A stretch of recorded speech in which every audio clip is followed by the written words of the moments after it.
ഞാൻ pathology practical സീരീസിന്റെ continuation ആണ് ചെയ്യാൻ പോകുന്നത്. സോ ഇന്ന് ഞാൻ പഠിപ്പിക്കാൻ പോകുന്ന topic PCV, reticulocyte count, blood smear, red cell indices and ESR. അപ്പൊ ഫസ്റ്റ് PCV എന്താണെന്ന് നമുക്കറിയാം. നമ്മൾ ഫസ്റ്റ് ഇയർ ഒക്കെ കുറെ തവണ പഠിച്ചിട്ടുള്ള കാര്യമാണ്. PCV means packed cell volume. അപ്പൊ it is also called haematocrit or erythrocyte volume fraction. അപ്പോൾ PCV എന്താണ്? It is basically the volume occupied by red cells when a sample of anti coagulated blood is സെൻട്രിഫ്യൂസ്ഡ്.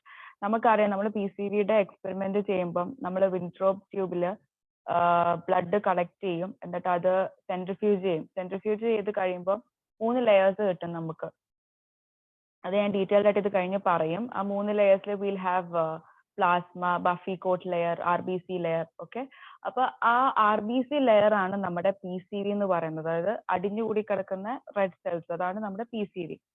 ഇനി uses of PCV, it helps in detecting anaemia and polycythaemia. അനീമിയയിൽ നമ്മുടെ blood cell count കുറവായിരിക്കും, RBC count കുറവായിരിക്കും, അതുകൊണ്ട് തന്നെ PCVയും കുറവായിരിക്കും. On the other hand പോളിസൈത്തീമിയയിൽ RBC കൗണ്ട് കൂടുതലായിരിക്കും, അപ്പൊ PCVയും കൂടുതലായിരിക്കും.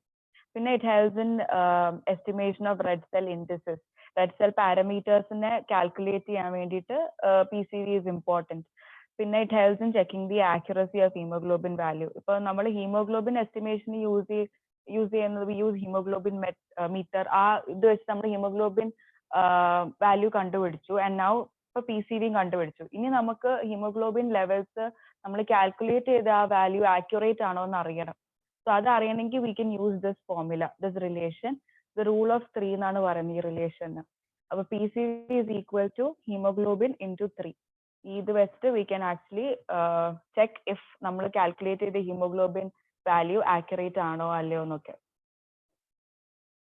ഇനി methods for estimation of PCV. അപ്പൊ 2 മെത്തേഡ്സ് ഉണ്ട്, മാക്രോ മെത്തേഡും മൈക്രോ മെത്തേഡും. മാക്രോ മെത്തേഡിന്റെ വേറൊരു പേരാണ് വിൻട്രോപ്പ് മെത്തേഡ്. ഇതാണ് നമ്മൾ എപ്പോഴും ചെയ്യുന്ന മെത്തേഡ്. നമ്മുടെ ലാബിലാണെങ്കിലും എപ്പോഴും നമ്മൾ യൂസ് ചെയ്തിട്ടുള്ള മെത്തേഡാണ് വിൻട്രോപ്പ് മെത്തേഡ് അല്ലെങ്കിൽ macro method. Why is it preferred over micro method? ഇപ്പൊ ഞാൻ മൈക്രോ മെത്തേഡ് എന്നാണ് ഇവിടെ എഴുതിയിരിക്കുന്നത്. That is wrong. Macro method is preferred. അപ്പൊ why is macro method preferred over micro method? It is rapid, convenient, പിന്നെ കുറച്ച് amount of blood ആവശ്യമുള്ളൂ ഇത് ചെയ്യാൻ വേണ്ടിയിട്ട്. ആൻഡ് നമുക്ക് സ്കിൻ പങ്ക്ചർ വഴി കിട്ടുന്ന സ്കിൻ പങ്ക്ചറിലൂടെ ബ്ലഡ് എടുത്തിട്ട് ആ സാമ്പിൾ നമുക്ക് യൂസ് ചെയ്യാൻ പറ്റും ചെക്ക് ചെയ്യാൻ. പിന്നെ കുറെ സാമ്പിൾസ് അറ്റ് എ ടൈം നമുക്ക് ടെസ്റ്റ് ചെയ്യാൻ പറ്റും. പിന്നെ it also helps us in ഇപ്പം ഞാൻ കുറച്ച് കഴിയുമ്പോൾ ഇതിനെ കുറിച്ച് ഡീറ്റെയിൽ ആയിട്ട് പറയാം. അതായത് നമ്മുടെ 3 ലെയേഴ്സിൽ RBC ലെയറിന് താഴെ എപ്പോഴും കുറച്ച് പ്ലാസ്മ വന്ന് അടിഞ്ഞു കിടക്കും. അപ്പം ഇറ്റ് ഇസ് ഇൻസിഗ്നിഫിക്കന്റ്, അതിനൊരു ഇമ്പോർട്ടൻസ് ഒന്നും ഇല്ല. പക്ഷെ ഈ മെത്തേഡിൽ, അതായത് നമ്മുടെ മാക്രോ മെത്തേഡിൽ ഈ അടിഞ്ഞു കിടക്കുന്ന ഈ പ്ലാസ്മ സെൽ ആ ലെയർ കുറവായിരിക്കും കമ്പയർ ടു മൈക്രോ മെത്തേഡ്. അപ്പൊ ഇതാണ് reasons why we prefer macro method over micro method. ഇനി ഇൻ ഡീറ്റെയിൽ മാക്രോ മെത്തേഡ്. അപ്പം മാക്രോ മെത്തേഡിന്റെ പ്രിൻസിപ്പിൾ എന്ന് പറയുന്നത് anti coagulated whole blood is centrifuged in a Wintrobe tube to completely pack the red cells. അതായത് നമുക്കറിയാം നമ്മൾ ചെയ്തിട്ടുള്ളത്, അതായത് നമ്മളൊരു ബ്ലഡ് സാമ്പിൾ എടുക്കും, അത് വിൻട്രോപ്പ് ട്യൂബിലായിരിക്കും അത് കളക്ട് ചെയ്യുന്നത്, ആന്റി കോയാഗുലേറ്റഡ് ബ്ലഡ് സാമ്പിൾ. എന്നിട്ട് അത് നമ്മൾ എന്ത് ചെയ്യും, നമ്മുടെ സെൻട്രിഫ്യൂഗേഷനിൽ നമ്മൾ സെൻട്രിഫ്യൂജിൽ അതിട്ടിട്ട് വി സെൻട്രിഫ്യൂഗേറ്റ്. അപ്പം സെൻട്രിഫ്യൂഗേറ്റ് ചെയ്ത് കഴിയുമ്പോൾ നമുക്ക് 3 ലെയേഴ്സ് കിട്ടും. അത് ഇത് കഴിഞ്ഞിട്ട് ഞാൻ കാണിക്കാം സ്ലൈഡിൽ. That is basically the principle of this method. ഇനി ഇതിൽ യൂസ് ചെയ്യുന്ന എക്വിപ്മെന്റ്സ് എന്തൊക്കെയാന്ന് വെച്ചാൽ we use Wintrobe tube, Pasteur pipette, centrifuge. അപ്പൊ സെൻട്രിഫ്യൂഗേഷൻ സ്പീഡ് എന്ന് പറയുന്നത് 2300 ആണ് ഇവിടെ. Specimens used are venous blood collected in EDTA or double oxalate. അതായത് നമ്മൾ ഇവിടെ യൂസ് ചെയ്യുന്ന ആന്റി കോയാഗുലൻസ് EDTA അല്ലെങ്കിൽ ഡബിൾ ഓക്സിലേറ്റും ആണ്. ആൻഡ് ബ്ലഡ് സാമ്പിൾ കളക്ട് ചെയ്ത് കഴിഞ്ഞ ഒരു 6 മണിക്കൂറിന്റെ ഉള്ളിൽ ഈ ടെസ്റ്റ് ചെയ്തിരിക്കണം. ഇനി ഇതിന്റെ സിഗ്നിഫിക്കൻസ് ഞാൻ നേരത്തെ പറഞ്ഞ കാര്യങ്ങൾ തന്നെ. PCV is reduced in anaemia. കാരണം അനീമിയയിലെ ബ്ലഡ് സെൽ ലെവൽസ് കുറവായിരിക്കും, അതുകൊണ്ട് PCVയും കുറവായിരിക്കും. പോളിസൈത്തീമിയ, ഷോക്ക്, ഡീഹൈഡ്രേഷൻ, ഈ കണ്ടീഷൻസിലൊക്കെ PCV കൂടുതലായിരിക്കും. പിന്നെ 3 സോണ്, നമ്മൾ വിൻട്രോപ്പ് ട്യൂബിൽ ബ്ലഡ് സാമ്പിൾ കളക്ട് ചെയ്തു, അത് നമ്മൾ സെൻട്രിഫ്യൂജ് ചെയ്ത് കഴിയുമ്പോൾ നമുക്ക് 3 ലെയേഴ്സ് കിട്ടും. അബവ് ഡൗൺവേർഡ് ഓർഡറിൽ ആദ്യത്തെ layer would be plasma. Middle layer would be buffy coat layer. Buffy coat ലെയറിൽ WBCസും പ്ലേറ്റ്ലെറ്റ്സും ആയിരിക്കും ഉണ്ടാവുക. ആൻഡ് ആ ബഫി കോട്ട് ലെയറിന്റെ thickness would be 1 millimeter. Third layer would be packed RBCs. അപ്പൊ ഈ പിക്ചറിൽ നോക്കുകയാണെങ്കിൽ ദിസ് ഇസ് പ്ലാസ്മ. ഇതിന്റെ നടുവിൽ we have a very thin buffy coat layer. ഈ അബ്നോർമൽ കണ്ടീഷനിൽ ഈ ബഫി കോട്ട് ലെയർ കുറച്ചും കൂടി എൻഹാൻസ്ഡ് ആയിട്ട് കാണും. This is an abnormal condition. ഇത് വളരെ തിൻ ആയിട്ടാണ് നോർമലി കാണുക. ഇപ്പൊ ഇവിടെ it's not even seen. About 1 millimeter thick ആയിരിക്കും ബഫി കോട്ട് ലെയർ. പിന്നെ താഴെ നമുക്ക് RBC ലെയർ ഉണ്ടാവും. ഇനി ഈ എക്സ്പെരിമെന്റിന് വേറെ സിഗ്നിഫിക്കൻസ് ഉണ്ട്. Though it is about RBC, നമുക്ക് ബാക്കി എലിമെന്റ്സ് ഉണ്ടല്ലോ, പ്ലാസ്മ, ബഫി കോട്ട്, അത് വെച്ച് നമുക്ക് ഒരുപാട് ഇന്റർപ്രിട്ടേഷൻസ് നടത്താൻ പറ്റും. അതായത് നോർമലി നമ്മുടെ പ്ലാസ്മ എന്ന് പറയുന്നത് ഇറ്റ് ഇസ് സ്ട്രോ കളേർഡ്. പക്ഷെ ചില ഡിസീസ്ഡ് കണ്ടീഷൻസിൽ ഈ പ്ലാസ്മയുടെ കളർ മാറും. ആസ് ഇൻ ഹീമോലൈസിസ് അല്ലെങ്കിൽ ഹീമോഗ്ലോബിനീമിയ, അങ്ങനത്തെ കണ്ടീഷൻസിലൊക്കെ plasma would appear pink colour. പിന്നെ in anaemia it will appear colourless. പിന്നെ ജോണ്ടിസ് അല്ലെങ്കിൽ നമ്മുടെ സിറം ബിലിറൂബിൻ ലെവൽസ് കൂടുതലാണെങ്കിൽ, ജോണ്ടിസിനാണല്ലോ, അപ്പം നമ്മുടെ plasma levels would be yellow. Plasma not levels, plasma will be yellow in colour. പിന്നെ ഹൈപ്പർ ട്രൈഗ്ലിസറിഡീമിയയിൽ ഇറ്റ് വിൽ ബി മിൽക്കി. അപ്പൊ ദിസ് ഇസ് വൺ സിഗ്നിഫിക്കൻസ്. ഇനി ബഫി കോട്ട് ലെയർ. അപ്പൊ ഞാൻ പറഞ്ഞു നേരത്തെ ബഫി കോട്ട് ലെയറിൽ WBCസും പ്ലേറ്റ്ലെറ്റും ആണ് ഉള്ളത്. ആൻഡ് അതിന്റെ നോർമൽ തിക്നെസ് എന്ന് പറയുന്നത്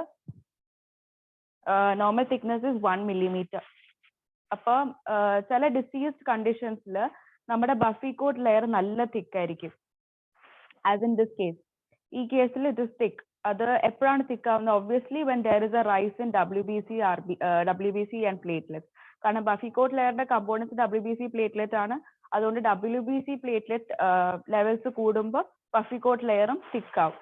അപ്പൊ അങ്ങനത്തെ കണ്ടീഷൻസ് ആണ് thrombocytosis, leukaemia, leucocytosis. Okay.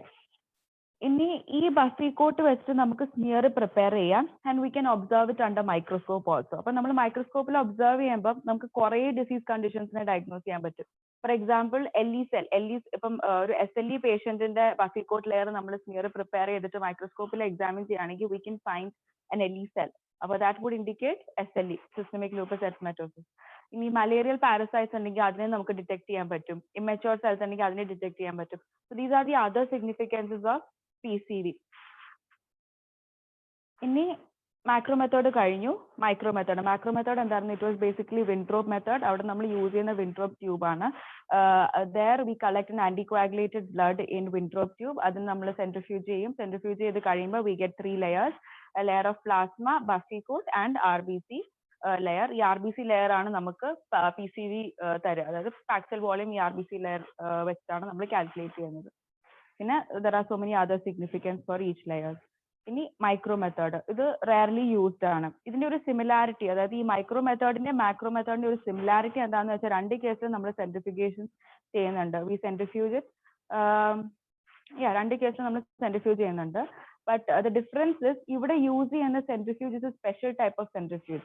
Micro haematocrit centrifuge എന്ന് പറഞ്ഞിട്ട് ഒരു സ്പെഷ്യൽ ടൈപ്പ് ഓഫ് സെൻട്രിഫ്യൂജ് ആണ് നമ്മൾ ഇവിടെ യൂസ് ചെയ്യുന്നത്. സ്പീഡും വ്യത്യാസമുണ്ട്. മറ്റേത് 2300 ആണ് സ്പീഡ്, ഇവിടെ 12,000 ആണ് സ്പീഡ്, സെൻട്രിഫിക്കേഷൻ സ്പീഡ്. ഇനി നമ്മുടെ വാല്യൂസ് റീഡ് ചെയ്യാൻ V have A special type of reader, micro haematocrit reader. അത് ഒന്നെങ്കിൽ റൂളർ ആവാം അല്ലെങ്കിൽ ഗ്രാഫ് പേപ്പറിൽ വെച്ച് നമുക്ക് റീഡിങ് നോക്കാൻ പറ്റും. So that is the difference between micro and macro method. അതുകൊണ്ട് തന്നെയാണ് നമ്മൾ മാക്രോ മെത്തേഡ് കുറച്ചുകൂടെ കൺവീനിയന്റ് ആണെന്ന് പറഞ്ഞത്. കാരണം ഇത്രയും എക്വിപ്മെന്റ്സിന്റെ ഒന്നും ആവശ്യമില്ല. വി ജസ്റ്റ് നീഡ്, മീൻസ് അവിടെയും എക്വിപ്മെന്റ്സ് ഉണ്ട്, but as in you don't need A special centrifuge, പിന്നെ റീഡർ, അങ്ങനത്തെ കാര്യങ്ങളൊന്നും ഇല്ല. And it is much more convenient. ഇവിടെ യൂസ് ചെയ്യുന്ന equipments micro haematocrit centrifuge. And ഇവിടെ സെൻട്രിഫിക്കേഷൻ സ്പീഡ് എന്ന് പറയുന്നത് 12,000 ആണ്. 5 minutes നമ്മൾ സെൻട്രിഫ്യൂജ് ചെയ്യാൻ വെക്കും സാമ്പിളിനെ. 2 ട്യൂബ്സ് ഉണ്ട്. മറ്റേടത്ത് നമ്മൾ വിൻട്രോപ്പ് ട്യൂബ് ആയിരുന്നു യൂസ് ചെയ്തിരുന്നത്. ഇവിടെ നമുക്ക് 2 ടൈപ്പ് ഓഫ് ട്യൂബ് ഉണ്ട്. ഒരു ട്യൂബ് എന്ന് പറയുന്നത് പ്ലെയിൻ ട്യൂബ്. പ്ലെയിൻ ട്യൂബിന്റെ പ്രത്യേകത എന്താണെന്ന് വെച്ചാൽ it is not coated with an anticoagulant, it's just plain. പിന്നെ സെക്കൻഡ് കാറ്റഗറി ഓഫ് ട്യൂബ് എന്ന് പറയുന്നത് ഹെപ്പറനൈസ് ട്യൂബ് ആണ്. ഹെപ്പറനൈസ് ട്യൂബ് എന്ന് പറയുമ്പോൾ it is coated with heparin. അതുകൊണ്ടാണ് നമ്മൾ ഹെപ്പറനൈസ് ട്യൂബ് എന്ന് പറയുന്നത്. സോ ട്യൂബ്, ഏത് ട്യൂബാണോ നമ്മുടെ കയ്യിലിരിക്കുന്നത് ആ ട്യൂബ് അനുസരിച്ച് നമ്മൾ എടുക്കുന്ന സാമ്പിളും മാറും. അപ്പൊ നമ്മുടെ കയ്യിലിരിക്കുന്ന ട്യൂബ് പ്ലെയിൻ ട്യൂബ് ആണെങ്കിൽ നമ്മൾ എടുക്കുന്ന sample blood sample needs to be anticoagulate. അതിനകത്ത് നമ്മൾ ആന്റിക്വാഗുലന്റ് ആഡ് ചെയ്യേണ്ടി വരും. ബട്ട് ഇഫ് നമ്മുടെ കയ്യിലുള്ള ട്യൂബ് ഹെപ്പറനൈസ് ട്യൂബ് ആണെങ്കിൽ ആന്റിക്വാഗുലന്റ് ആഡ് ചെയ്യേണ്ട ആവശ്യമില്ല. കാരണം ഓൾറെഡി ഇത് ട്യൂബിൽ ആന്റിക്വാഗുലന്റ് ഉണ്ടല്ലോ. So we don't have to add an anticoagulant into our blood. അപ്പൊ നമുക്ക് സ്കിൻ പങ്ക്ചറിലൂടെ ഡയറക്റ്റ് ബ്ലഡ് എടുത്ത് ഇതിലോട്ട് ഇട്ടാൽ മതി. ഇനി വി ഹാവ് ട്യൂബ് സീലന്റ്. അടുത്ത എക്വിപ്മെന്റ് ആണ് ട്യൂബ് സീലന്റ്. ട്യൂബ് സീലന്റ് എന്താണെന്ന് ഞാൻ നെക്സ്റ്റ് സ്ലൈഡിൽ പറയും ഡീറ്റെയിൽഡ് ആയിട്ട്. And then we have a micro haematocrit reader. ആ reader can be a rule അല്ലെങ്കിൽ ഒരു ഗ്രാഫ് പേപ്പർ ആവാം, with which we can get the reading.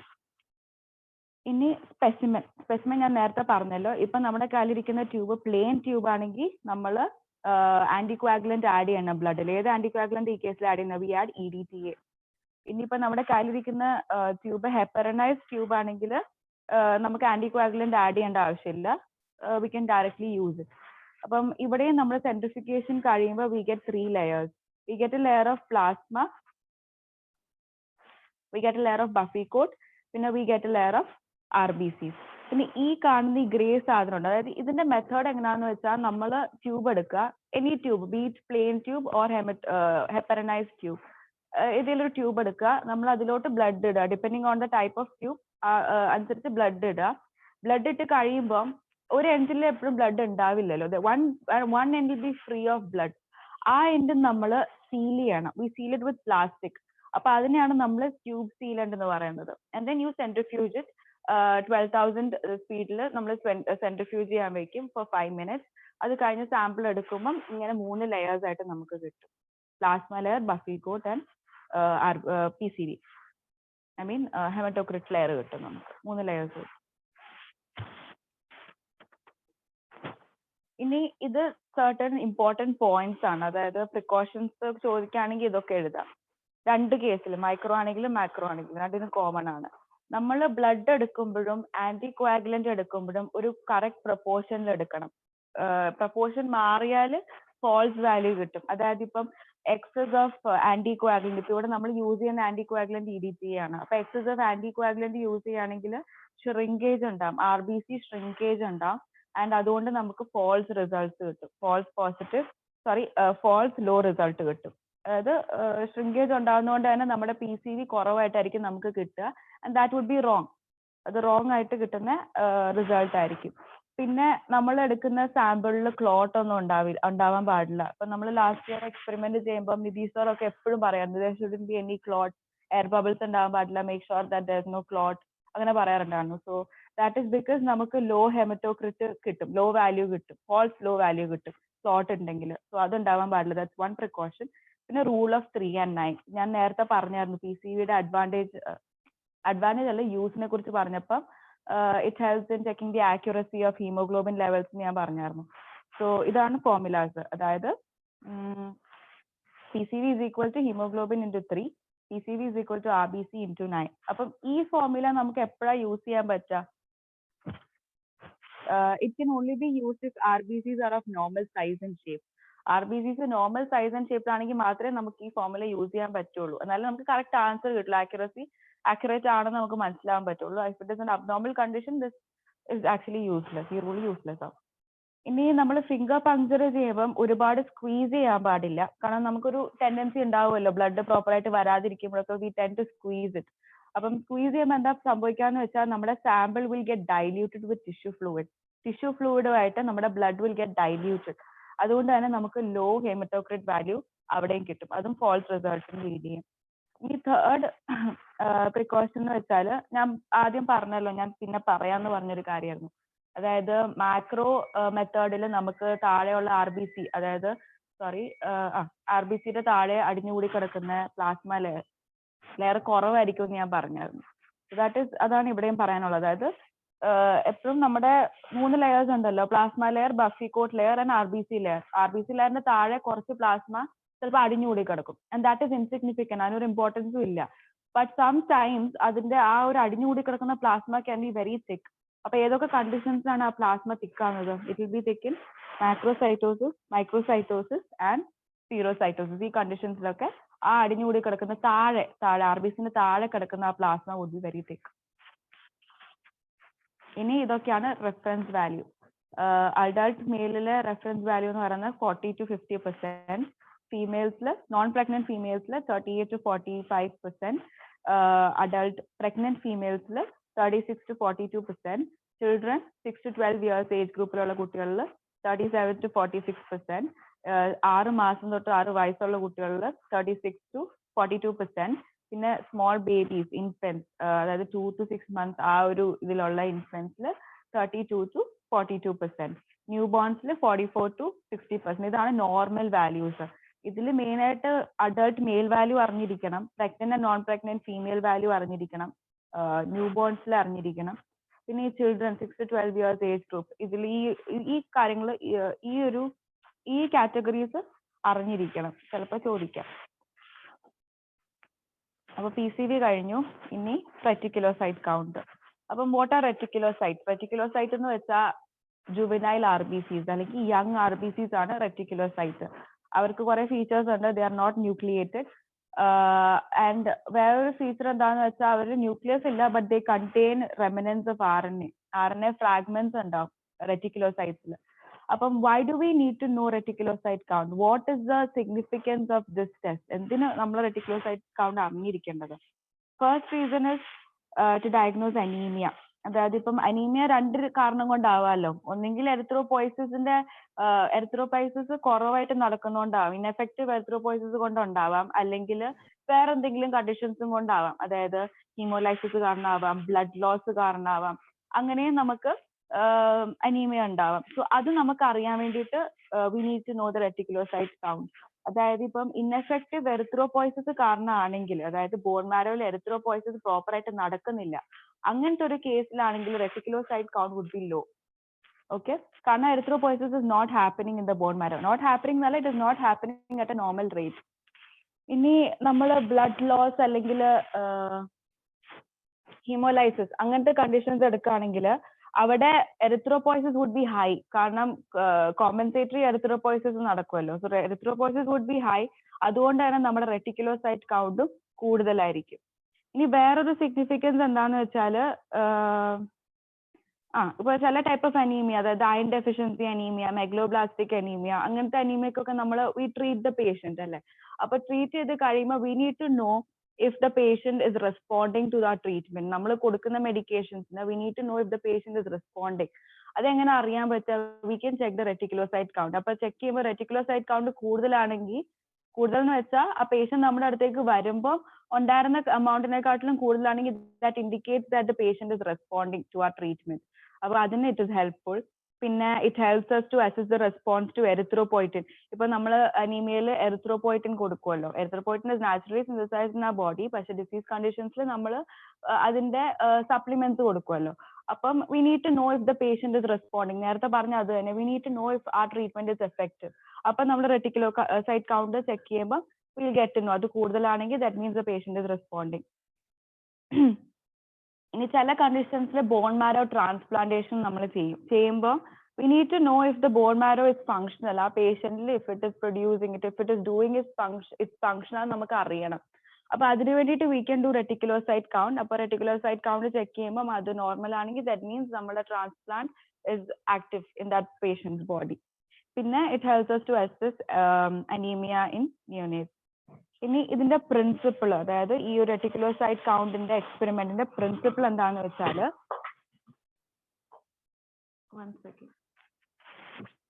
Principle എന്താന്ന് വെച്ചാൽ ആദ്യം കുറച്ച് ഡ്രോപ്പ് ഓഫ് ബ്ലഡ് എടുക്കുക, അതിലോട്ട് ആന്റികോആഗുലന്റ് ആഡ് ചെയ്യുക, EDTA ആന്റികോആഗുലന്റ് ആഡ് ചെയ്യുക. അത് നമ്മൾ മെത്തിലീൻ ബ്ലൂ സൊല്യൂഷനായിട്ട് ഇൻക്യുബേറ്റ് ചെയ്യണം. ഓക്കെ, അപ്പൊ ഈ മെത്തിലീൻ ബ്ലൂ എന്താ ചെയ്യാന്ന് വെച്ചാൽ ഞാൻ പറഞ്ഞല്ലോ, റെറ്റിക്കുലോസൈറ്റിൽ RNA ഫ്രാഗ്മെന്റ്സ് ഉണ്ടാവും. ഈ ഫ്രാഗ്മെന്റ്സിനെ ഈ മെത്തിലീൻ ബ്ലൂ സ്റ്റെയിൻ ചെയ്യും. It stain it blue. അപ്പൊ എന്നിട്ട് നമ്മൾ ആ സ്പെസിമെൻ വെച്ചിട്ട് we prepare a smear prepare ചെയ്തിട്ട് we observe it under microscope. അതാണ് നമ്മുടെ മെത്തേഡ് എന്ന് പറയുന്നത്. Method and principle. മെത്തേഡ് കുറച്ച് ഡീറ്റെയിൽ ആയിട്ട് ബുക്കിലുണ്ട്, ഞാൻ ഇതിൽ എഴുതിയിട്ടില്ല. കഴിയുമ്പോൾ നോക്കിയാൽ മതി. നിങ്ങൾ പ്രിൻസിപ്പിൾ പഠിച്ചു വെക്കണം, ചിലപ്പോൾ ചോദിക്കാം. ഇനി റിയേജന്റ് കോമ്പസിഷൻ. റിയേജന്റ് കോമ്പസിഷൻ എന്ന് പറയുമ്പോൾ ഇതിൽ നമ്മൾ യൂസ് ചെയ്യുന്ന റിയേജന്റ് മെത്തിലീൻ ബ്ലൂ അല്ലെ. അപ്പൊ methylene blue is 1 gram, sodium citrate is 0.6 gram, sodium chloride is 0.7 gram, distilled water is 100 ml. ഇതാണ് reagent composition എന്ന് പറയുന്നത്. ആൻഡ് ഇവിടെ യൂസ് ചെയ്യുന്ന സ്പെസിമെൻ EDTA ആന്റികോയാഗുലന്റ് ആഡ് ചെയ്തിട്ടുള്ള വീനസ് ബ്ലഡ് അല്ലെങ്കിൽ കാത്തലറി ബ്ലഡ് ആണ് നമ്മളിവിടെ യൂസ് ചെയ്യുന്ന സ്പെസിമെൻ സാമ്പിൾ. ഇനി ഫൈൻഡിങ്സ്, അതായത് നമ്മൾ സ്മിയർ പ്രിപ്പയർ ചെയ്തു, നമ്മുടെ ബ്ലഡ് സാമ്പിൾ കളക്ട് ചെയ്തു, അതിൽ ആന്റികോയാഗുലന്റ് ഒക്കെ ആഡ് ചെയ്തു, വി പ്രിപ്പയർഡ് സ്മിയർ നമ്മൾ മൈക്രോസ്കോപ്പിൽ ഒബ്സർവ് ചെയ്യാണ്. ഒബ്സർവ് ചെയ്യുമ്പോൾ രണ്ട് കാര്യങ്ങൾ കാണാൻ പറ്റും. We can see RBCs, mature RBCs would appear pale green blue and reticulocytes will have deep blue precipitate. ഇപ്പൊ ഇത് കണ്ടില്ലേ, ഇതൊക്കെ റെറ്റിക്കുലോസൈറ്റ്സ് ആണ്. ഇതിനകത്ത് ഡീപ് ബ്ലൂ precipitate കാണാൻ പറ്റും. ഇത് ബേസിക്കലി RNA ഫ്രാഗ്മെന്റ്സ് ആണ്. നമ്മുടെ മെത്തിലീൻ ബ്ലൂ പോയിട്ട് RNA ഫ്രാഗ്മെന്റ്സിനെ സ്റ്റെയിൻ ചെയ്ത് ബ്ലൂ കളർ ആക്കി. So these are reticulocytes. ഇനി കൗണ്ടിങ് നമ്മൾ സാധാ സ്മിയർ പ്രിപ്പയർ ചെയ്ത് കൗണ്ട് ചെയ്യുന്ന പോലെ നമുക്ക് കൗണ്ട് ചെയ്യാൻ പറ്റും. ബട്ട് കുറച്ചും കൂടെ എളുപ്പം it is with the help of Miller ocular disc. അപ്പൊ ഈ മില്ലർ ഓക്യുലർ ഡിസ്ക് എന്ന് പറയുന്ന ഒരു ഡിസ്ക് ആണ്. അത് നമ്മൾ നമ്മുടെ ഐപീസിൽ ഫിക്സ് ചെയ്യും. ഫിക്സ് ചെയ്ത് കഴിയുമ്പോൾ when you observe the field under microscope, രണ്ട് സ്ക്വയർ കാണാൻ പറ്റും. Square A and square B. അതിൽ സ്ക്വയർ എയിലാണ് നമ്മുടെ റെറ്റിക്കുലോസൈറ്റ്സ് ഉണ്ടാവുക, സ്ക്വയർ ബിയിൽ RBCs ആയിരിക്കും ഉണ്ടാവുക. അപ്പം ഈ Miller ocular disc actually helps in counting. It makes counting easier and faster. ഇനി റെറ്റിക്കുലോസൈറ്റ് പെർസെൻറ്റേജ്. അപ്പം reticulocyte percentage is equal to number of reticulocyte counted by number of red cells counted into 100. അതാണ് റെറ്റിക്കുലോസൈറ്റ് percentage. ഇനിയിപ്പോൾ നമ്മൾ Miller ocular disk വെച്ചിട്ടാണ് നമ്മൾ counting ചെയ്തെങ്കിൽ total റെറ്റിക്കുലോസൈറ്റ്സ് counted in square. ഞാൻ പറഞ്ഞല്ലോ നമ്മുടെ ബിഗ് സ്ക്വയറിൽ റെറ്റിക്കുലോസൈറ്റ്സും സ്മോൾ സ്ക്വയറിൽ RBCs ആയിരിക്കും. അപ്പം calculation would be reticulocyte counted in square A by red cells counted in square B into 9 and the whole multiplied by 100. അപ്പൊ അങ്ങനെയാണ് നമ്മൾ റെറ്റിക്കുലോസൈറ്റ് പെർസെൻറ്റേജ് കാൽക്കുലേറ്റ് ചെയ്തത്. രണ്ട് ഫോർമുലാസ് ഉണ്ട്. ഇതാണ് നിങ്ങൾ മെയിൻ ആയിട്ട് പഠിച്ചു വെക്കേണ്ടത്. This formula, number of reticulocytes counted by number of RBCs counted into 100. ഇനി absolute reticulocyte count. Absolute reticulocyte count is equal to reticulocyte percentage into red cell count. ഇനി corrected reticulocyte count. ഇവിടെയാണ് PCVയുടെ ഒരു ഉപയോഗം വരുന്നത്. കാരണം ഈ ഫോർമുല we use PCV. ഞാൻ പറഞ്ഞല്ലോ PCV helps in checking the accuracy of RBCs, not RBCs, hemoglobin, പിന്നെ blood cell indicesന്റെ ഒക്കെ count calculate ചെയ്യാൻ നമുക്ക് PCV വേണം. This is one such use of PCV. Corrected reticulocyte count is equal to reticulocyte percentage into PCV of the patient by normal PCV. ഇതാണ് formula. ഈ fourth formula is not that important. That is reticulocyte maturation production index is equal to corrected reticulocyte count by estimated maturation time in days. അത് important അല്ല. ഈ മൂന്ന് formulas അറിഞ്ഞു വെച്ചാൽ മതി. These are certain important points. അതായത് ഏതൊക്കെ കണ്ടീഷൻസിലാണ് റെറ്റിക്കുലോസൈറ്റ് കൂടുക, ഏതൊക്കെ കണ്ടീഷൻസിലാണ് റെറ്റിക്കുലോസൈറ്റ് കുറയുക. അപ്പൊ റെറ്റിക്കുലോസൈറ്റ് കൂടുന്ന കണ്ടീഷനെ നമ്മൾ റെറ്റിക്കുലോസൈറ്റോസിസ് എന്നാണ് പറയാ. And it is increase in haemolytic anaemia. ഞാൻ പറഞ്ഞല്ലോ ഹീമോലൈറ്റിക് അനീമിയയിൽ ഹീമോലൈസിസ് ഉണ്ടാവും, കോമ്പൻസേറ്ററി എറിത്രോപോയിസിസ് നടക്കും. അപ്പൊ നമ്മുടെ ബോൺമാർ ഒരുപാട് RBCsനെ പ്രൊഡ്യൂസ് ചെയ്യാൻ തുടങ്ങും. So as a result reticulocyte count കൂടും. ബ്ലഡ് സെല്ലിലും അതേ കാര്യം തന്നെയാണ് നടക്കുക. ബ്ലഡ് സെല്ലല്ല ബ്ലഡ് ലോസിൽ. അതായത് കോമ്പൻസേറ്ററി എറിത്രോപോയിസിസ് ഉണ്ടാവും, റെറ്റിക്കുലോസൈറ്റ് കൗണ്ടും കൂടും. പിന്നെ ഹീമോഗ്ലോബിനോപ്പത്തീസ്, അതായത് സിക്കിൾ സെൽ അനീമിയയിലൊക്കെ റെറ്റിക്കുലോസൈറ്റ് കൗണ്ട് കൂടും. കാരണം the bone marrow starts producing more and more RBCs, haemolysis കൂടുതലായതുകൊണ്ട്. ഇനി നമ്മൾ നമ്മൾ തെറപ്പി ചെയ്യുമല്ലോ, അതായത് ഇപ്പം അയൺ ഡെഫിഷ്യൻസി അനീമിയ ഉള്ള പേഷ്യന്റിന് നമ്മൾ അയൺ സപ്ലിമെന്റ്സ് കൊടുക്കും. അപ്പം അങ്ങനത്തെ കണ്ടീഷൻസിലൊക്കെ നമ്മൾ റെറ്റിക്കുലോസൈറ്റ് കൗണ്ട് നോക്കുകയാണെങ്കിൽ ഇറ്റ് വിൽ ബി ഇൻക്രീസ്ഡ്. കാരണം നമ്മൾ അയൺ സപ്ലിമെന്റ്സ് കൊടുത്തു and then we have compensated for the loss. അപ്പം RBC പ്രൊഡക്ഷൻ കൂടുതലായിരിക്കും. അപ്പൊ these are the conditions where reticulocytosis is seen, അതായത് increase in reticulocyte count is seen. Hemolytic anemia, blood loss, sickle cell anemia, and following specific therapy of nutritional anemia like iron deficiency anemia. ഇനി causes of decreased reticulocyte count, അതിനെ നമ്മൾ റെറ്റിക്കുലോസൈറ്റോപീനിയ എന്നാ പറയുന്നത്. Okay, and first one is aplastic anemia. Aplastic anemia blood cell production നടക്കില്ലല്ലോ, ആ bone marrow won't produce blood cells. അപ്പം and obviously അതുകൊണ്ട് റെറ്റിക്കുലോസൈറ്റ് count കുറവായിരിക്കും. പിന്നെ ബോൺ മാരോ ഇൻഫിൽട്രേറ്റീവ് കണ്ടീഷൻസിൽ, അതായത് leukaemia, lymphoma, myelofibrosis, metastatic malignancies, ഇപ്പൊ ഈ കണ്ടീഷൻസിലൊക്കെ WBC ആണ് കൂടുതൽ, RBCC കുറവായിരിക്കും. And as a result reticulocyte കൗണ്ടും കുറവായിരിക്കും. റീനൽ ഡിസീസസിൽ എന്താണ് നമ്മുടെ കിഡ്നി പ്രൊഡ്യൂസസ് എറിത്രോപോയിറ്റിൻ. അപ്പൊ എറിത്രോപോയിറ്റിൻ ഹോർമോൺ സ്റ്റിമുലേറ്റ്സ് എറിത്രോപോയിസിസ്, പക്ഷെ റീനൽ ഡിസീസിൽ എറിത്രോപോയിറ്റിൻ ഹോർമോൺ പ്രൊഡക്ഷൻ ഉണ്ടാവില്ല. And because of which erythropoiesis won't be adequate. അപ്പൊ റെറ്റിക്കുലോസൈറ്റ് കൗണ്ടും കുറവായിരിക്കും. ആൽക്കഹോളിസം അതിൽ കുറവായിരിക്കും, മിക്സഡേമയിൽ കുറവായിരിക്കും. ആൻഡ് ഇൻഎഫക്റ്റീവ് എറിത്രോപോയിസിസ്, ഇതിനെ കുറിച്ച് ഞാൻ ആദ്യം പറഞ്ഞായിരുന്നു സിഗ്നിഫിക്കൻസ് ഓഫ് റെറ്റിക്കുലോസൈറ്റ് കൗണ്ട് പറഞ്ഞപ്പോൾ. അതായത് the bone marrow won't be carrying out erythropoiesis in adequate amount. അപ്പൊ അങ്ങനത്തെ കണ്ടീഷൻസ് ആണ് megaloblastic anaemia, sideroblastic anaemia, thalassaemia, ഇങ്ങനത്തെ കണ്ടീഷൻസിലൊന്നും പ്രോപ്പറായിട്ട് എറിത്രോപോയിസിസ് നടക്കാത്തതുകൊണ്ട് തന്നെ നമ്മുടെ റെറ്റിക്കുലോസൈറ്റ് കൗണ്ടും കുറവായിരിക്കും.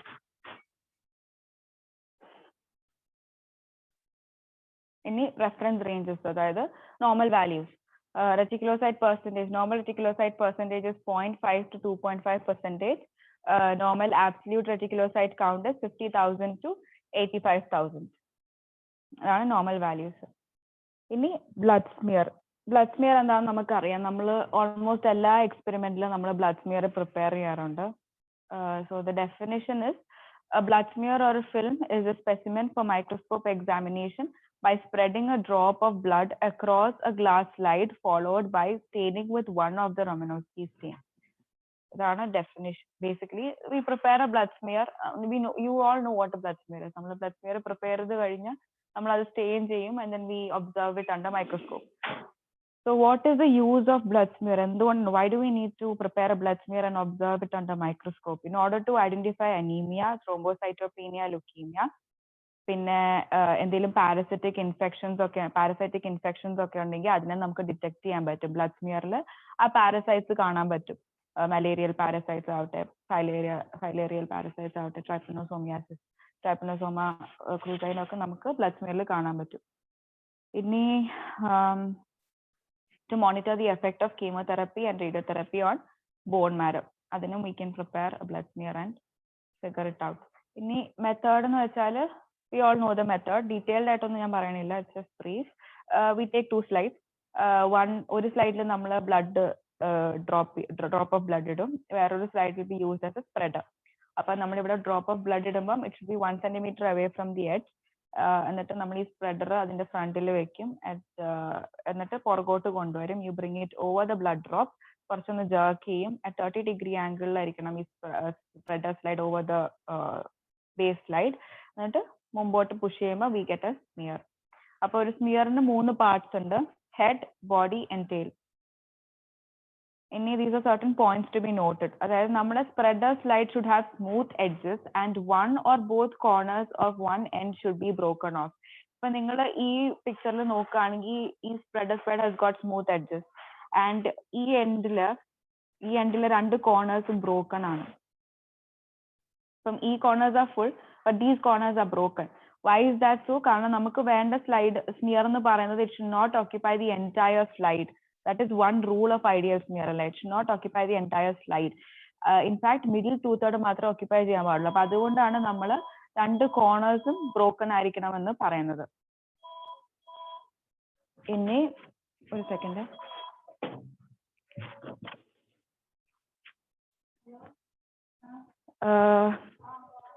ഇനി points of an ideal smear. എപ്പോഴാണ് നമ്മളൊരു സ്മിയർ ഐഡിയൽ സ്മിയർ ആണെന്ന് പറയുന്നത്? It should be tongue shaped. Tongue shaped smear ആയിരിക്കണം. പിന്നെ it should not cover the entire slide. ഇപ്പൊ ഈ പിക്ചർ നോക്കുകയാണെങ്കിൽ this slide covers the entire this smear covers the entire slide. അപ്പൊ this is wrong. ഇങ്ങനെ ആയിരിക്കില്ല, ഇങ്ങനെ ആവരുത്. It should only occupy the middle 2/3 of the slide. ഞാൻ previous സ്ലൈഡിൽ കാണിച്ച സ്മിയർ ഉണ്ടല്ലോ, that is an ideal smear. This is an ideal smear because it is not occupying the entire slide. It is tongue shaped. It is not too thick, not too thin. Pinne it is occupying the middle 2/3 of the slide. ഇതിലൊരു ക്രാക്കും ഇല്ല, ഹോളും ഇല്ല, ഒന്നുമില്ല. So this is an ideal smear. അതുതന്നെയാണ് ഞാൻ ഇവിടെ എഴുതിയിരിക്കുന്നതും. The same thing. It should be tongue shaped with smooth tail. It should not cover the entire area of the slide. Should occupy the middle 2/3 of the slide. should neither be too thick nor too thin. It should not contain any holes or lines. ഇതൊക്കെ wrong. These are wrong cases. ഇവിടെ holes lines ഒക്കെ ഉണ്ട്. ഇവിടെ എന്താണ് full complete smear അല്ല, and it's also very thick. ഇവിടെ it is a very short smear. That is wrong. ഇനി നമ്മൾ ബ്ലഡ് സ്മിയറിൽ യൂസ് ചെയ്യുന്ന ഇപ്പൊ ഓൾമോസ്റ്റ് എല്ലാ ഹെമറ്റോളജിക്കൽ എക്സ്പെരിമെന്റിലും വി ടേക്ക് ആന്റികോആഗുലേറ്റഡ് ബ്ലഡ്. നമ്മൾ ആന്റികോആഗുലന്റ് ആഡ് ചെയ്യണം, അല്ലെങ്കിൽ we take readymade anticoagulated blood. So ഇവിടെ നമ്മൾ യൂസ് ചെയ്യുന്ന ആന്റികോആഗുലന്റ് EDTA അല്ലെങ്കിൽ സോഡിയം സിട്രേറ്റ് ആണ്. Heparin should not be use. എന്തുകൊണ്ടാണ് ഹെപ്പാരിൻ യൂസ് ചെയ്യാൻ പാടില്ലാത്തത്? Because it causes platelet clumping. Platelet clumping cause ചെയ്യും, and it also imparts a blue background to the smear. അതുകൊണ്ടാണ് നമ്മൾ ഹെപ്പാരിൻ യൂസ് ചെയ്യാത്തത്. Instead we have to use EDTA അല്ലെങ്കിൽ sodium citrate. ഇനി ഇതിനൊരു ഡ്രോബാക്ക് എന്താന്ന് വെച്ചാൽ, നമ്മൾ ഈ സ്മിയർ പ്രിപ്പയർ ചെയ്യുമ്പം നമ്മുടെ ല്യൂക്കോസൈഡ്സ് എല്ലാം കൂടെ ഒരു എൻഡിലോട്ടായിരിക്കും പോകുന്നത്. It will have an uneven distribution. That is one drawback. വേറൊരു ഡ്രോബാക്ക് എന്താന്ന് വെച്ചാൽ, എഡ്ജസിലൊക്കെ നമ്മുടെ RBC വിൽ ബി ഡിസ്റ്റോർട്ടഡ്, അതിന്റെ സ്ട്രക്ചറിൽ ബ്രേക്ക് ഒക്കെ ഉണ്ടാവും at the end. Those are the two drawbacks of this method. ഇനി റൊമനോസ്കി സ്റ്റെയിൻ. ഇപ്പൊ നമ്മൾ ഡിഫറൻഷ്യൽ ല്യൂക്കോസൈഡ് കൗണ്ട് ഒക്കെ ആ എക്സ്പെരിമെന്റ് ഒക്കെ ചെയ്യുമ്പോൾ നമ്മൾ blood smear we stain it with Leishman stain. ഈ ലീഷ്മൻ സ്റ്റെയിൻ എന്ന് പറയുന്ന ഒരു ടൈപ്പ് ഓഫ് റൊമനോസ്കി സ്റ്റെയിൻ ആണ്. We studied about this many times. അപ്പൊ what are Romanowsky stain? They are group of stains. അപ്പൊ അവർക്ക് രണ്ട് കമ്പോണൻസ് ഉണ്ട്. They have an acidic component and basic component. അപ്പം അസിഡിക് കമ്പോണന്റ് ഉണ്ട്, ബേസിക് കമ്പോണന്റും ഉണ്ട്. ബേസിക് കമ്പോണന്റ് എന്ന് പറയുന്നത് ഇറ്റ് ഇസ് പോസിറ്റീവ്ലി ചാർജ്. അത് പോസിറ്റീവ്ലി ചാർജ്ഡ് ആയതുകൊണ്ട് അത് നമ്മുടെ സെല്ലിലെ നെഗറ്റീവ്ലി ചാർജ്ഡ് കമ്പോണൻസുമായിട്ടായിരിക്കും പോയി ബൈൻഡ് ചെയ്യുന്നത്. As like the nucleic acid, nuclear protein, പിന്നെ ബേസോഫിസിലുള്ള ഗ്രാന്യൂൾസ്, അതൊക്കെ ആയിട്ടായിരിക്കും ഈ ബേസിക് കമ്പോണന്റ്, അതായത് basic dye of are Romanowsky stain പോയി ബൈൻഡ് ചെയ്യുന്നത്. And it will impart a blue grey colour. ഈ സെല്ലിന്റെ ഈ കമ്പോണൻസിനൊക്കെ ഒരു ബ്ലൂ ഗ്രേ കളർ കൊടുക്കും. Example is methylene blue and azure B. ഇനി അസിഡിക് ഡൈ എന്ന് പറയുന്നത് ദേ ആർ നെഗറ്റീവ്ലി ചാർജ്ഡ് ആയതുകൊണ്ട് അവർ നമ്മുടെ സെല്ലിലെ പോസിറ്റീവ്ലി ചാർജ്ഡ് കമ്പോണൻസുമായിട്ടായിരിക്കും പോയി ബൈൻഡ് ചെയ്യുന്നത്. അപ്പോ എക്സാമ്പിൾ ഹീമോഗ്ലോബിൻ, ഇസ്നോഫിലിക് ഗ്രാന്യൂൾസ്, ഇതൊക്കെ ആയിട്ട് ഈ അസിഡിക് കമ്പോണന്റ് പോയി ബൈൻഡ് ചെയ്യും. കാരണം they are negatively charged and these components are positively charged. അപ്പം ദേ ഇമ്പാർട്ട് എ കളർ. ആ colour is orange red colour ആണ് ഈ കമ്പോണൻസിന് കൊടുക്കുക. ഇനി examples of Romanowsky stain: Giemsa stain, Jenner stain, Leishman stain, Wright stain, Field stain, ഇതൊക്കെയാണ് examples of Romanowsky stain. Leishman stain ആണ് നമ്മൾ DLCയിൽ യൂസ് ചെയ്യുന്നത്. ഇനി എക്സാമിനേഷൻ ഓഫ് ബ്ലഡ് സ്മിയർ. അതായത് നമ്മളൊരു ബ്ലഡ് സ്മിയർ മൈക്രോസ്കോപ്പിൽ എക്സാമിൻ ചെയ്യുമ്പോൾ what are the things we look out for? We look out for RBCs. RBCs കണ്ടാൽ നമ്മൾ അതിന്റെ മോർഫോളജി നോക്കും, ഇമ്മച്വർ ഫോംസ് ഉണ്ടോ എന്ന് നോക്കും, then inclusion bodies, arrangement of cells, അതൊക്കെ നമ്മൾ നോക്കും. WBCs ആണെങ്കിൽ we check the different types of WBCs, neutrophils, monocytes, lymphocytes, അങ്ങനെ ഓരോ ടൈപ്പ് ഓഫ് WBCs നമ്മൾ നോക്കും സ്മിയർ പ്രിപ്പയർ ചെയ്ത് കഴിഞ്ഞ് മൈക്രോസ്കോപ്പിലൂടെ. പിന്നെ അബ്നോർമൽ ഓർ ഇമ്മച്വർ ഫോംസ് ഉണ്ടോ എന്ന് നോക്കും. പിന്നെ പ്ലേറ്റ്ലെറ്റിനെ നമ്മൾ അബ്നോർമൽ ഫോംസ് ഉണ്ടോ എന്ന് നോക്കും. ഇനിയിപ്പോൾ ഒരു ഡിസീസ്ഡ് കണ്ടീഷൻ ഉള്ള ഒരു പേഷ്യന്റ് ആണെങ്കിൽ നമ്മൾ പാരസൈറ്റ്സിനെ നോക്കും. മലേറിയൽ പാരസൈറ്റ്സിനൊക്കെ നമ്മൾ ബ്ലഡ് സ്മിയർ കളക്ട് ചെയ്തിട്ട് മൈക്രോസ്കോപ്പിൽ നോക്കും. ഇനി these are the reference ranges. അപ്പോൾ ഒരു നോർമൽ ഇൻഡിവിജ്വലിലെ ബ്ലഡ് സ്മിയറിൽ ഇതൊക്കെ ആയിരിക്കും findings. RBCs would be normocytic, normochromic. WBCs അതിന്റെ total number of WBCs would be in the normal range. പിന്നെ ഓരോ ടൈപ്പ് ഓഫ് WBCs ഉണ്ടല്ലോ, ന്യൂട്രോഫിൽസ്, മോണോസൈറ്റ്സ്, അങ്ങനെ ഓരോ ടൈപ്പ് ഓഫ് WBCsന്റെ range would be within the normal range. Okay. ഇനി platelet എന്ന് പറയുമ്പോൾ പ്ലേറ്റ്ലെറ്റ് നോർമൽ ഇതായിരിക്കും, അഡിക്വേറ്റ് ആയിരിക്കും. പിന്നെ ഓഫ് കോഴ്സ് പാരസൈറ്റ്സ് ഉണ്ടാവത്തില്ല. നോർമൽ ഇൻഡിവിജ്വലില് പാരസൈറ്റ്സ് would be there, അവർക്കൊരു ഇൻഫെക്ഷൻ ഉണ്ടാവില്ല. ഇനി ഡിഫറൻഷ്യൽ ല്യൂക്കോസൈറ്റ് കൗണ്ട്. ഇത് നമ്മൾ കഴിഞ്ഞ വർഷം ചെയ്തിട്ടുള്ള എക്സ്പെരിമെന്റ് ആണ്. അതായത് ന്യൂട്രോഫിൽസ് 40 to 75%, ലിംഫോസൈറ്റ്സ് 20 to 40%.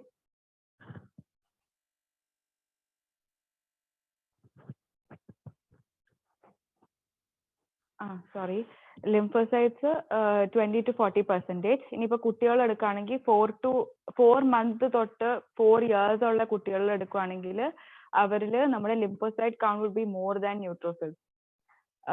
അപ്പൊ ഇതിനെയാണ് നമ്മൾ ഇൻവേർട്ടഡ് ഡിഫറൻഷ്യൽ ഇൻ ചിൽഡ്രൻ എന്ന് പറയുന്നത്. പിന്നെ വി ഹാവ് മോണോസൈറ്റിന്റെ നോർമൽ വാല്യൂ 2 to 10%. ഇയോസിനോഫിൽസ് ആണെങ്കിൽ 1 to 6%. Basophils 0 to 1%. അതൊക്കെയാണ് നോർമൽ വാല്യൂസ്.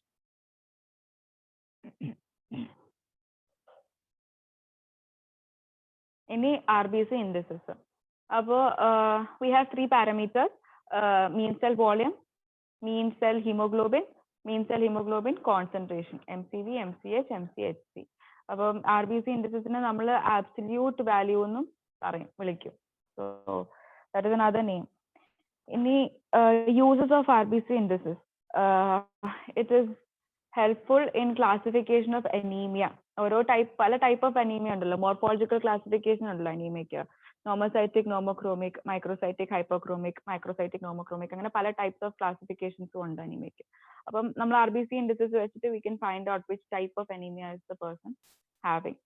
ഇനി differentiation of iron deficiency anaemia from thalassaemia trait. അപ്പം അയൺ ഡെഫിഷ്യൻസി അനീമിയയിൽ നമ്മുടെ എല്ലാ പാരാമീറ്റേഴ്സും ലോ ആയിരിക്കും. MCV ലോ ആയിരിക്കും, MCH ലോ ആയിരിക്കും, MCHC ലോ ആയിരിക്കും. ബട്ട് തലസീമിയയിൽ MCVയും MCHും ലോ ആയിരിക്കും, but MCHC would be normal. So that അപ്പം we can differentiate iron deficiency trait from thalassemia trait. ഇനി first one is mean cell volume. അപ്പം what is mean cell volume? Mean cell volume is basically average size of the RBCs. അതാണ് mean cell volume എന്ന് പറയുന്നത്. അപ്പോൾ ഇതിന്റെ SI unit is femtoliters and normal MCV എന്ന് പറയുന്നത് 80 to 100 FL ആണ്. ഇനി this is the formula for MCV.